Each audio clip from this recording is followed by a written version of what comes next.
Pigpa sa irarom sa Training Induction Program ang 200 na estudyante kan 3-year Diploma in Healthcare Services and Management kan Technical Education and Skills Development Authority o TESDA Bicol, ako Bicol Party List asin Ago Medical and Educational Center o AMIC Bicol Christian College ka nakaaging simana. Pero sa kadako na nag-approve sar asin sunarting makalawag sa nasabing kurso, ang high school graduate na si Christine Caligaspi City. Storya niya, darakan pagtios dai na siya nakaklase pa sa kolehiyo. Alagad sa tabang kan programa, nagkaigwa daa siya ng panibagong paglaom na makahawa sa siring na estado ng buhay. Dream ko man yun. Parang gusto ko man talaga mag-college, arrogant. Pero ito nga, financially po, di ko kaya kasi mahal. Kaipon ko magtrabaho po, baga. Opportunity and privilege na maging saro sa scholar kang ako Bicol. Parang mapagalon po baga and mahal mag-eskwela. Salamat sa ako Bicol ito nga ni nagtaosinda kay chance para sa muya na parang dai kaya po baga magklase. So tinawag po kami kay chance na maka-eskwela po baga in 3 years pa siya. Tapos may diploma pa. Ang high school graduate man na si Christine Candaraga, tulos man daang inaprobit sa ang programa. Pagtios man ang sa iyang rason kung natadain na siya nakaklase pa sa college, alagad nagkaigwanin panibagong paglaom hulikan programa. Kaya po, malaking tulong na po ito para sa akin, lalo na po sa pamilya ko. Kasi po, sa panahon ngayon, mahirap na po maghanap ng trabaho.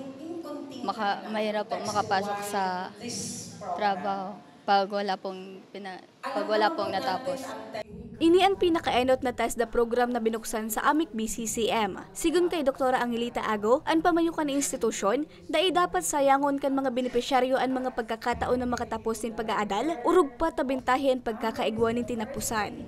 They should be serious, they should be very diligent, and they should be able to complete the program in 3 years.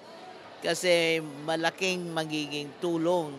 And pag natapos sila, imagine they can work in 7 areas. So hopefully, kung gusto nila magpatuloy later on after 3 years, they can even continue with nursing.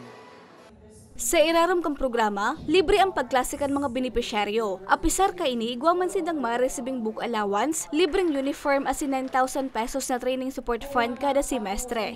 Presente man sa pagtiripon sinda Attorney Alfredo Garvin Jr., Christopher Kitoko, asin si ABC Board Member Hisham Ismail. Ako lang po sa ako Bicol, pag-encourage na mag-aral at isa mong pamilya, ikaw ang maka-aral sa TESDA at siyempre sa mong college, kada pamilya.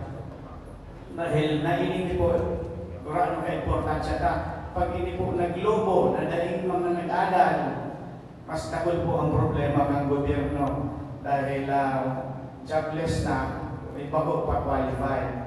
Iyon po ayan ang problema. Mientras tanto, nasa lindong kan Universal Access to Quality Tertiary Education Act o UAQTAA ang TESDA 3-year diploma course. Para sa mga Baratang Tatak Bicol, Regine Boy.